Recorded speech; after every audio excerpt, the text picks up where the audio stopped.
بسم الله والحمد لله والصلاة والسلام على رسول الله وعلى آله وأصحابه ومن تمسك بسنته بإحسان إلى يوم الدين. أما بعد, after praising Allah subhanahu wa ta'ala and sending the salutations upon the Messenger alayhi salatu wassalam, and upon his family and his companions, and upon all those who follow upon his guidance into the establishment of the last day, to proceed, إخوان, ونواصل معكم مستفيدين من إمام العلامة الشيخ الفقيه الشيخ محمد بن صالح العثيمين شرحا على متن الأجرومية So we continue, إخوان, benefiting from, learning from the words of our Imam, our Shaik, the esteemed Imam of al-Hadith, Imam of al-Fiqh, and of al-Usul, and of the Arabic language, and of Tafsir, Shaik Abu Abdullah Muhammad ibn Salih al-Uthaymeen, rahimahullah ta'ala, as he explains the text and the science of grammar, al-Ajuroomiyyah, وهذا الدرس الرابع والله أعلم. And this is, I believe, the fourth lesson, and Allah ta'ala knows best, and Allah ta'ala knows best.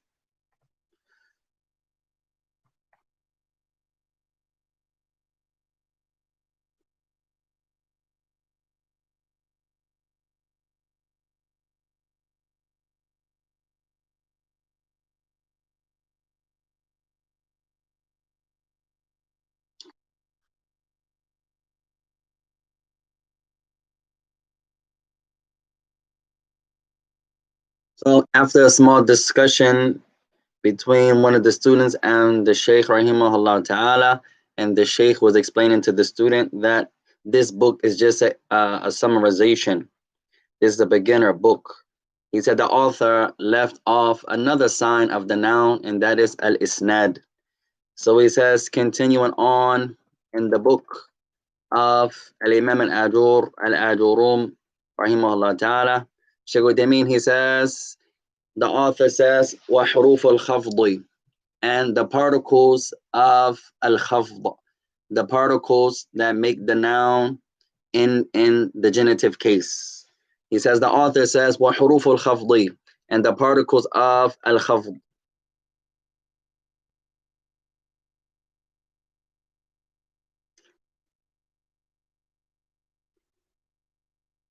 So he says, what does it mean, حروف الخفض?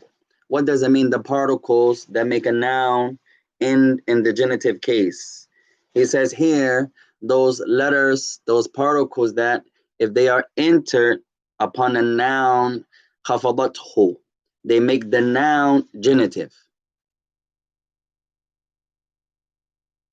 He says, meaning that it takes a kasra, or the sign of a kasra. So then he says, question, from where do we learn? Where do we get it from?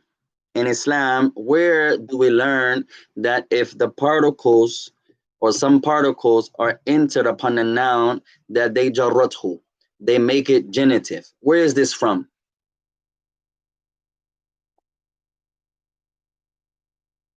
He says, as one of the students says, min at-tatabbu'.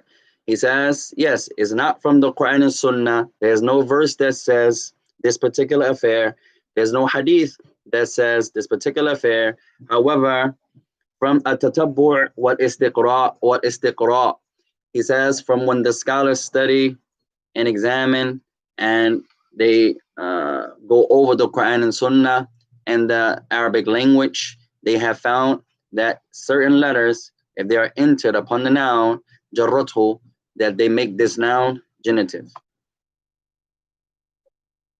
It says, but once again, there's no Quran, there's no verse in the Quran that says that, and there's no hadith from the hadith, the Messenger of Allah, that says that.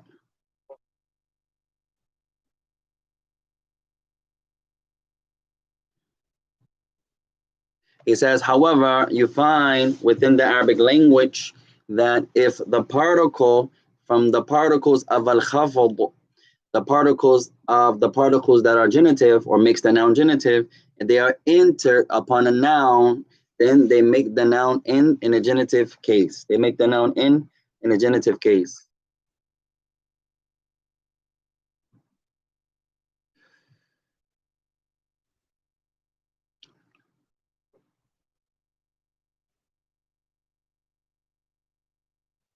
So he continues, rahimahullah ta'ala, reading the text. He says, then the author says, and they are min, wa ila, wa an, wa ala, wa fi, wa rubba, wal ba'u, wal kafu, wal lam. So then he mentions, translator's note, not all of the prepositions, but a nice amount of them. Not all of them, but a nice amount of them. He says, and they are min, from ila to an, about, regarding, or from ala, on, above. And it can also be in, fi, above, in, inside, regarding, rubba, the majority, or scarcely, or no, wal ba, and the letter ba, wal kafu, and the letter the kaf, and the lam.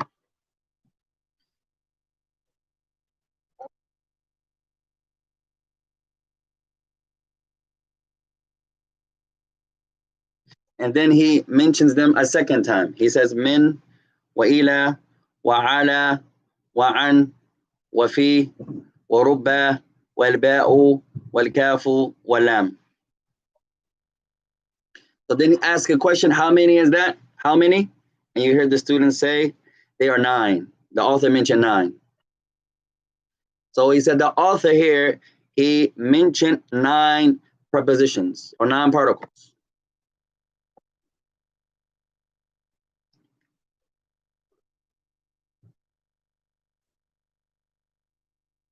So he says, okay, with regards to min, from, he said, you say, for example, kharajtu min al-basra. Kharajtu min al-basra. He says, so you say, for example, I left or I exited from Basra. Kharajtu min al-Basra. I left or I exited from Basra.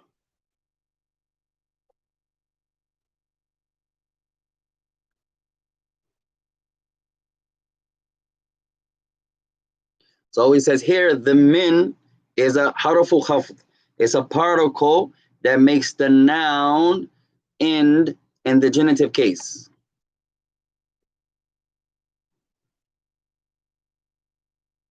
He says, and it's not allowed, it is not correct to say in the Arabic language, kharajtu min al-basrata. Min al-basrata. He says it is not allowed to say in the Arabic language, I left from Basra, and you make the Basra mansub. You make the Basra end in a fatha, or what takes the place of fatha. He says this is not correct.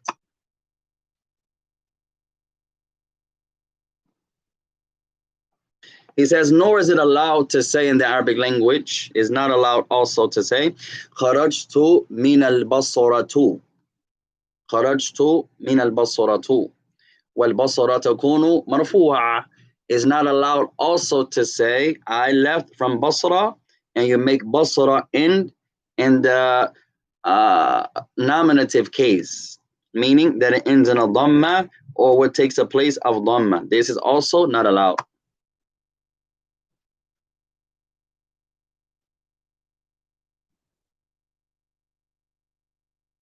He says it is not allowed. He says because rather min is a harfu khafdin. Harfu khafdin. It is a particle of al khafd. It is a preposition. It makes the noun that follows it or is that is affected by it in a kasra. So you have to say min al basrati, and this is a must. And this is a must. No. طيب.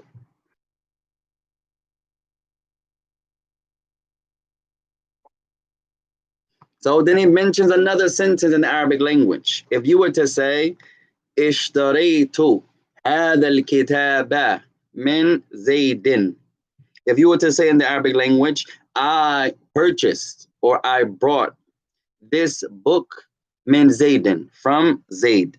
I brought this book from Zayd.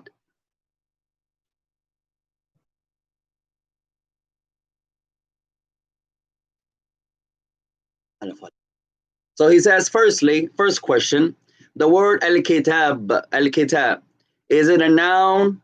Is it a ismun, harafun? Which one is it? Is it a noun or preposition? And you hear the students, they say it is a noun. He says, how do you know? What makes it a noun? And they say, because it has alif and lam. Because it has alif and lam.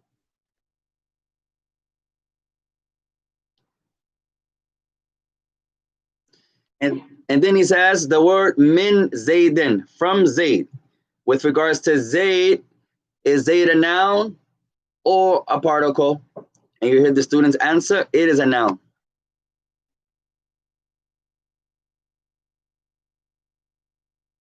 So he says, how do you know that Zayd is a noun? What is the sign that is on Zayd that lets you know that Zayd is a noun? And the students, you hear them say, al-khafdu wa tanween. It has a kasra, and it has a tanween. Min Zaydin. Min Zaydin. He says it has a kasra. The particle, the harful khafd, is entered upon it, min, and it accepted it, and it ends in tanween. So it has a kasra, and ماذا? It accepts tanween.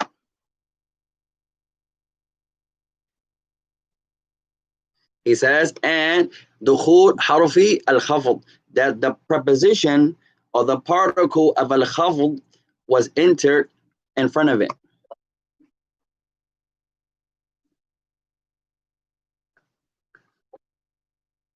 So he says, so we say حرف خفض, and we don't say حرف jar.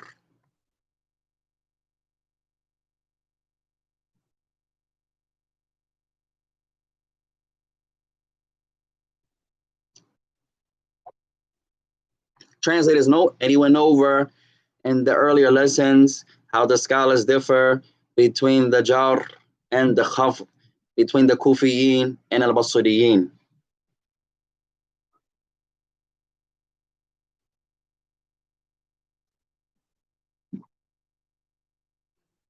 He says, so also the word ila, similarly, ila, if it's entered upon a word that is a noun, then it makes the noun genitive.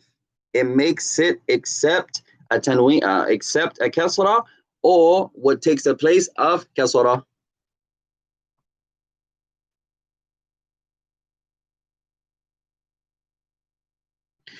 So he says, Allah Ta'ala, he says in the verse, and you hear the Shaik beside the verse, where Allah Ta'ala says, ثُمَّ رُدُّوا إِلَى اللَّهِ مَوْلَاهُمُ الْحَقَّ.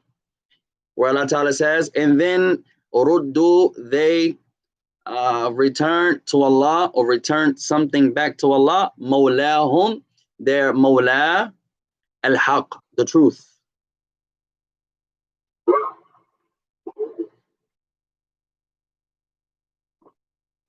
So he says in this ayah, what is Allah? Is Allah a noun, a particle? So someone said it's a noun. The Shaykh says, Mad-dalil. What's your proof that lafdhu jalala Allah, that the word of honor, the expression of honor, the word Allah is a noun? What's your proof? So the Shaykh says it has some signs. What is the signs that let you know that? He says al-khafd, that it has a kasra, and dukhulu harf al-khafd, and in front of it, it is entered upon it the particle or the letter of genitiveness of al-khafd, and it is the word ila. So Allah has a kasra, Allah, He, and in front of it is the preposition ila. It accepts a preposition, so it says dukhulu harf al-khafd, that the entrance of the particle of al-khafd. It says also, and the third sign is that on the word Allah, it accepts an alif and a lam. Alif and lam. MashaAllah.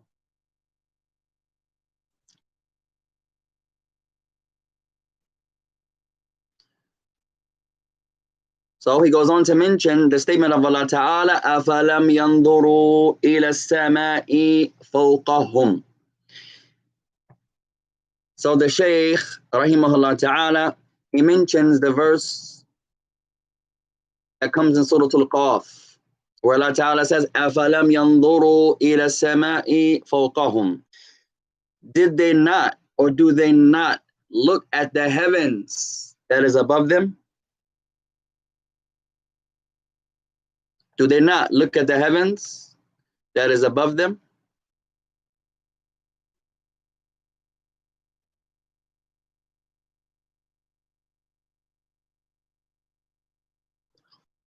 So he says, so the word as-sama, the word heavens, in this verse, أَفَلَمْ يَنْظُرُوا إِلَى السَّمَاءِ. So the word as-sama, as-sama, he says it is an ism, it is a noun. How do you know it's a noun? He says, دَخَلَ عَلَيْهَا حَرْفُ الْخَفْضِ, because it's entered upon it a preposition, a particle of genitiveness. He says also, al-alif wal-lam, it has upon it an alif and a lam. Also al-khafd, and it accepts a kasra, or it has a kasra. طيب. So he says, طيب. Translator's note, that's an expression that Shaik Uthaymeen, he says often.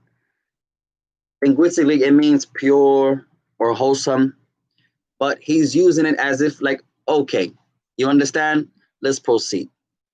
He says, and the scholars of the Arabic language, they say that the particle min, lil ibtida, min is for the beginning of something. Min, what is the meaning of min? Al ibtida. Min is the beginning of something. That's what the scholars of the Arabic language, they mention the benefit of min. And the word ila too, the scholars mention that ila gives the benefit of al-intiha. Al-intiha. It shows the ending of something. So min al-ibtida wa ila al-intiha. So min shows the beginning of something. You started something from this, so it shows the beginning. Ila shows the ending of something. So min is for the beginning of something, and ila is for the ending of something. So if you were to say kharajtu min Makkah ila al-Medina, that I left from Mecca to Medina. If you were to say I left from Mecca to Medina.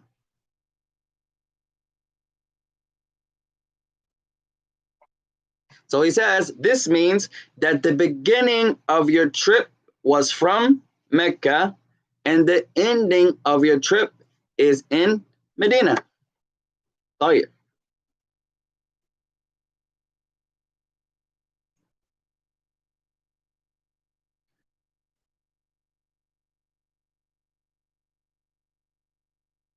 So he says next one, an.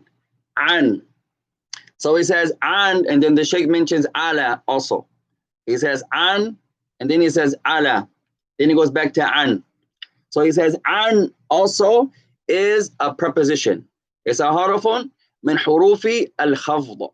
It is a particle from the particles that make the noun genitive. So if it enters upon a word, and when he says word, he means a noun, then it becomes obligatory in the Arabic language that this word, that this preposition is entered upon, that it accepts, or you make it kasra. It takes a kasra. Or we say what takes the place of kasra. It becomes obligatory that you make it genitive. that it ends in kasra, or what takes the place of kasra. It says, for example, if you were to say kallamtuka an jiddin, that I spoke with you, or I spoke with you regarding something serious.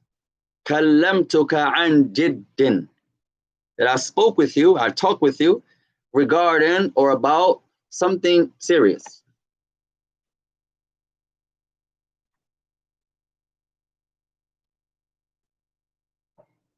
So he says, so the word jid, what is it? What is it? It says it is a noun. So what is the signs that let you know it's a noun?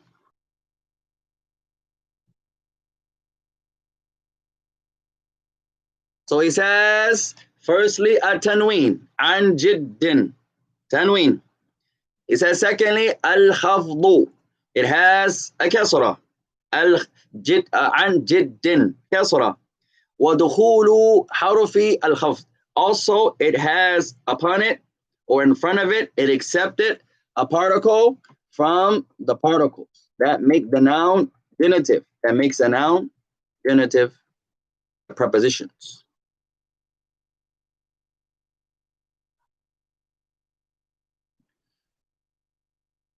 So, طيب. And then he goes on to mention the statement of Allah Ta'ala that also comes in Surah Al-Qaf, where Allah Ta'ala says, عَنِ الْيَمِينِ وَعَنِ الشِّمَالِ قَعِيدٌ or قَعِيدٌ, where Allah Ta'ala says, and on the right and on the left is one who is qa'id, one who is sitting. Translator's note, once again, this comes in Surah Al-Qaf.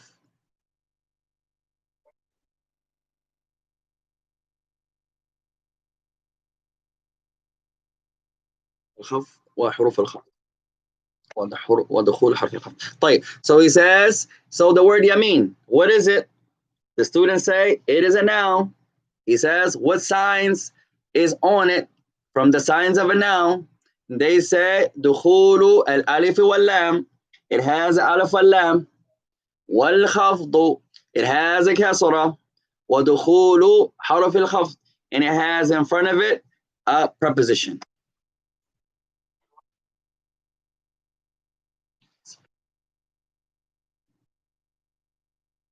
طيب, he says the word qa'idun, what is it? They say it is a noun. He says, what signs from the signs of a noun does it have? And you hear the students say at-tanween.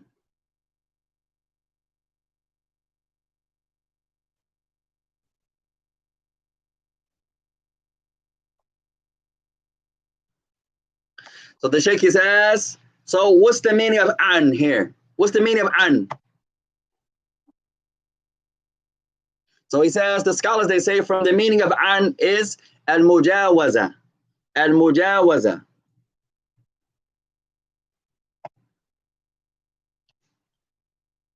Meaning, al-mujawaza, like to pass through or to pass by something. Al-mujawaza.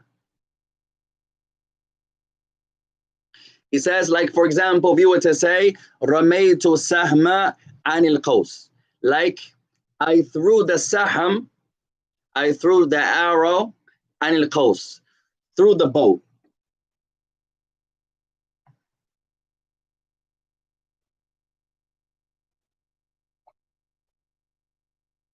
He says, meaning that the sahm, the arrow, jawaz al qaws, like it passed through the bow. He says, meaning that it came out of it, kharaja min, that it passed through it, it came through it, it went out of it.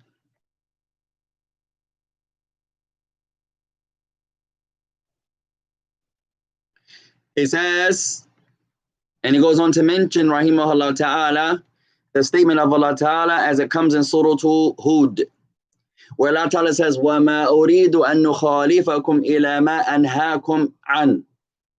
Where Allah ta'ala, he says, وَمَا أُرِيدُ, and I do not intend, I do not wish, نخالفكم, to oppose you, to be against you, to contradict, to oppose you, إلى ما أنهاكم عن, with regards to that which I have prohibited you from.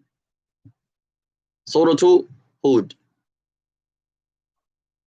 So he says here the an is mujawaza. Mujawaza. And then he goes on to mention the statement of al-Alfiyya, the text of the 1,000 lines of poetry regarding the grammatical points of the Arabic language. And Ibn Malik says, بِأَن تَجَاوُزًا عَنَا مَنْ قَدْ فَطَنَ, to show that the word an here is mujawaza. So from the meanings of an, has many meanings. From them is al-mujawaza.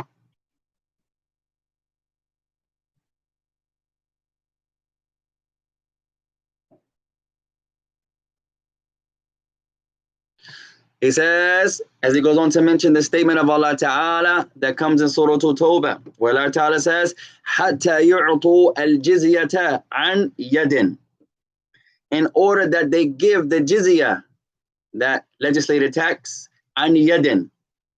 So he says here, an yadin, by way of the hand. It passes through the tax, the jizya passes through the hand.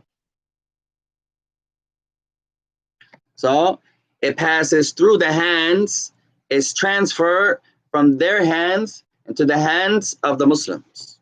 So mujawaza. طيب.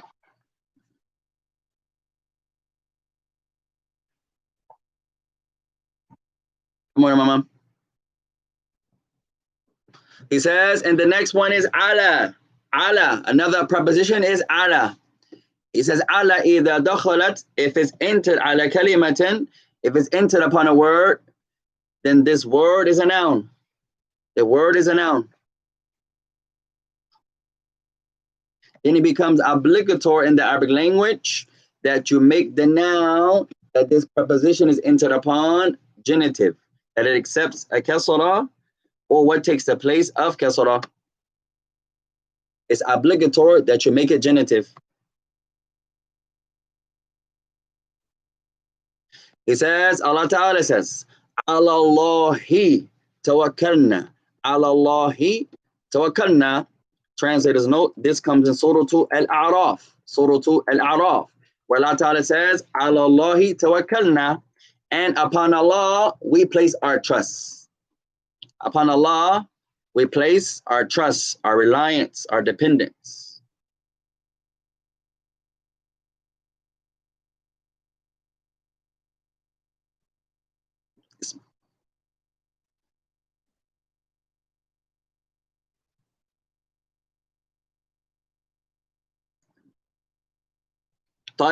So he says the word lafdhu jalala, the expression of honor and exaltedness and nobility, Allah.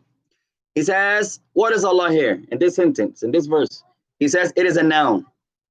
What are the signs from the signs of a noun that let you know it's a noun? He says, firstly, ala is entered upon it. Allahi. Second, al alif wal lam. It has an alif and a lam. Thirdly, khufida. It is or has a kasra. It ends in the genitive case. So the word Allah, it is khufida, that it ends in a kasra. It is genitive. طيب. He says, so what is the meaning of ala? What does ala mean? What is the meaning of it? He says it means al-ulu, that the thing is high and exalted, above. He says, so we say, for example, raqitu ala sath, ala sath. He says, raqitu, I ascended, I climbed, raqitu, I ascended, I climbed, ala sath, upon the roof. Or you can say the ceiling.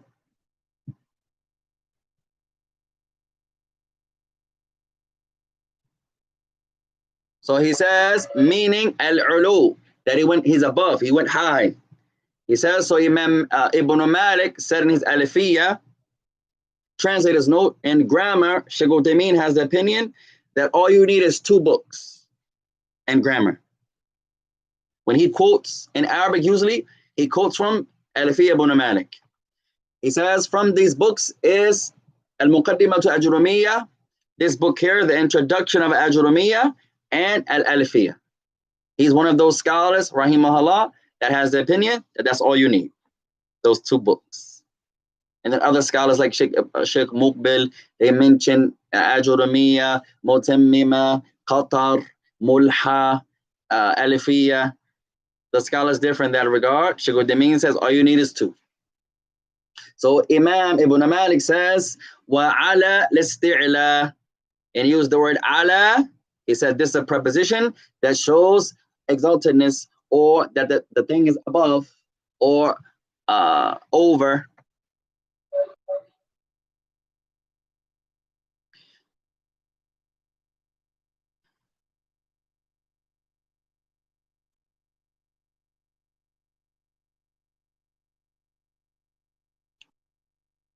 So he says, what about the statement of Allah?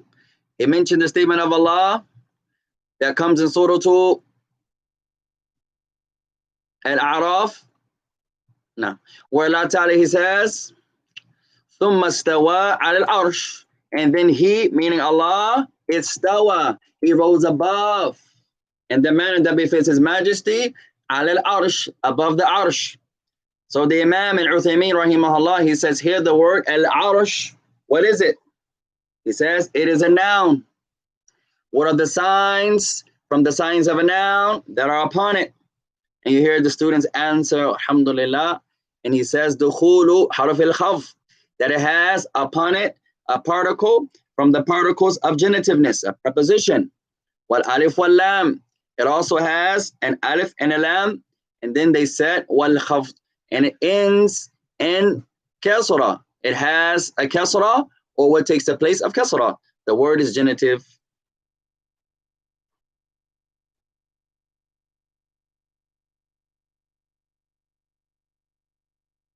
So he says, so if someone was to say ala al-arushu, grammatically, someone says ala al-arushu, instead of arshi, they say arushu, making the sheen have or end in the nominative case, and then a dhamma, ala al-arushu.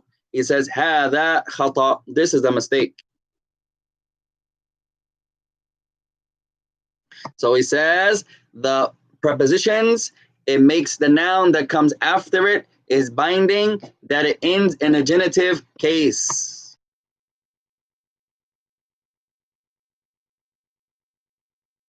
If someone was to say al al-arsha, al al-arsha, they say the arsh, but they have it ending in a fatha. He says this is also a mistake. He says because the prepositions is a must. They make the noun that is affected by it khufida, that it ends in the genitive case, meaning that it takes a kasra, or what takes the place of kasra. So he says, and perhaps we'll stop here.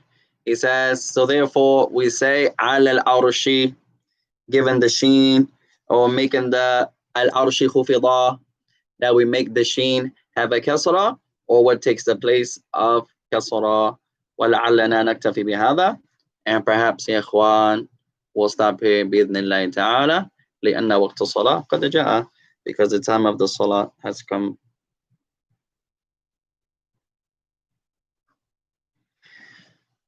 طيب وسبحانك اللهم وبحمدك أشهد أن لا إله إلا أنت أستغفرك وأتوب إليك. والسلام عليكم ورحمة الله